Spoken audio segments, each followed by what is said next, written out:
Hello guys, my name is Anna and I'm from Ukraine, and I had totally different plans for this evening, but then Kremlin gobbling Putin decided to give a press conference.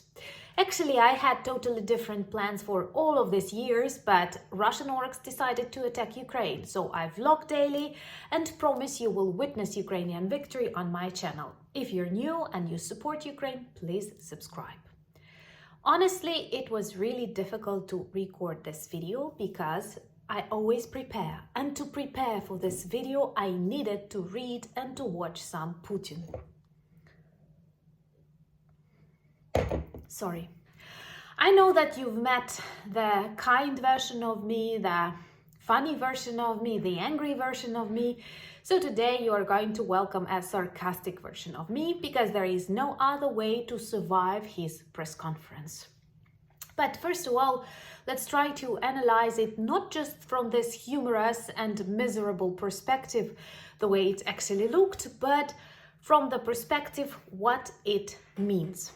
First of all, the press conference that Kremlin gobbling Putin gave to war correspondents was totally staged and extremely domestic. Of course, there were no real journalists on it. And of course, they did not ask questions that were not clarified, verified, and so on.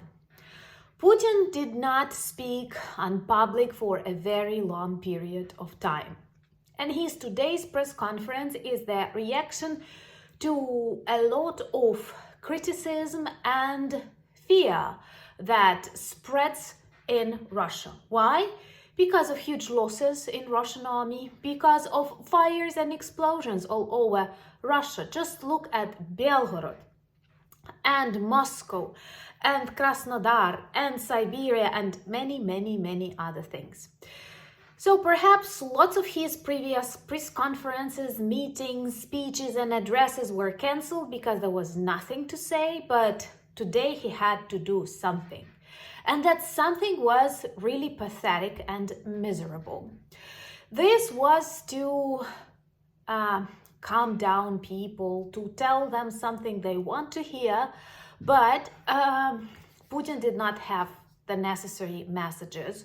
And as the Ukrainian offensive develops and Russia feels that it's losing people and territories, Putin decided to repeat all of his old messages as if they mean something. So anyway, from what I've read, even his friends and allies like Prigozhin and Girkin were totally dissatisfied with what they saw and what they hear. So first of all of his conversation with journalists was total repetition of the things he was saying for a couple of last years. Nothing new. One more extremely important thing. Imagine Belgorod on fire, Russian partisans, other stuff. No, we do not ask and we do not discuss such things because nobody's interested. Instead, Putin says one extremely funny thing, which contradicts and demonstrates very serious mental problems that happen in the head of this dictator. He says that Ukraine and Ukrainians live on historic Russian territories and there is no Ukrainians and Ukraine.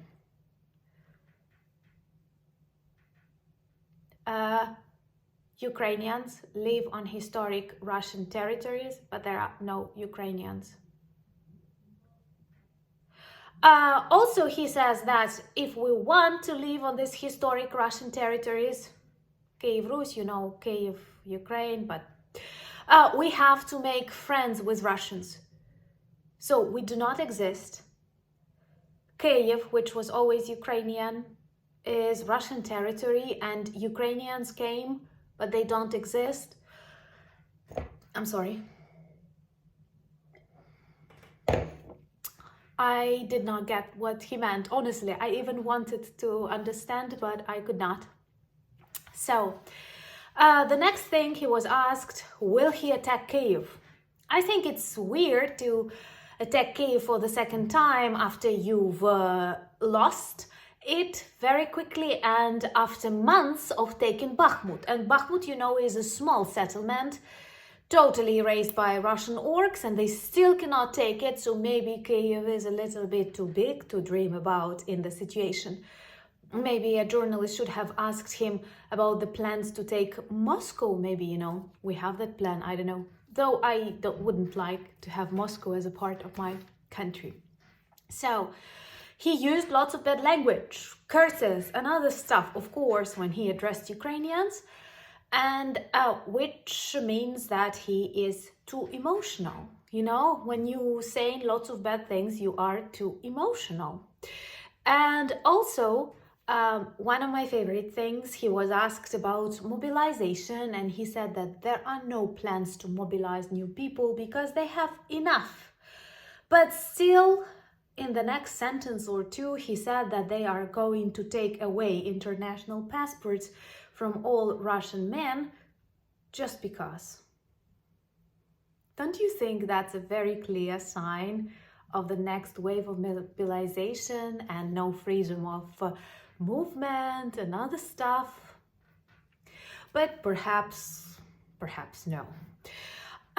But also, out of all the favorite things that Putin said, I cannot believe it's possible for me to pronounce such phrase, but actually there was an answer that I support and I agree with. A journalist asked him about the plans for war. How will it continue? And he said that first we have to wait and see how Ukrainian counteroffensive ends, and then I have a lot of plans. So I think that these plans he meant include suicide, hug, I don't know, an explosion inside of his bunker, and well, there are other options that he can consider. But it's huge. He says that my plans in my war against Ukraine now depend on Ukraine. And this is actually one of the greatest messages that his press conference gave. Of course, he also traditionally manipulated and used lots of typical Russian techniques when they speak about their own crimes and connect them with the country they are fighting against. Like Ukrainians are shelling their own cities, Ukrainians are destroying their own hospitals, Ukrainians are blowing up their own dam. I don't know, we are so crazy killing ourselves and still we are alive. Like why does he need to fight with us if we are so successful fighting ourselves? So his total speech was extremely controversial. At the same time, it was, and it's a quote, like, I don't know, perhaps there is no such equivalent in English, but some of his colleagues, military Russians, said that it was toothless, like when it's not strong, when it's not persuasive. And it was just because he needed to appear on public and he had nothing to say.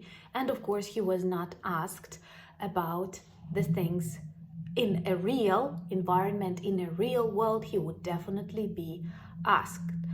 So lots of Russians, Prigozhin, Hirkin, and I'm sure even lots of poor Russian orcs now dying, waiting for their death in trenches in Ukraine, were dissatisfied with this communication because there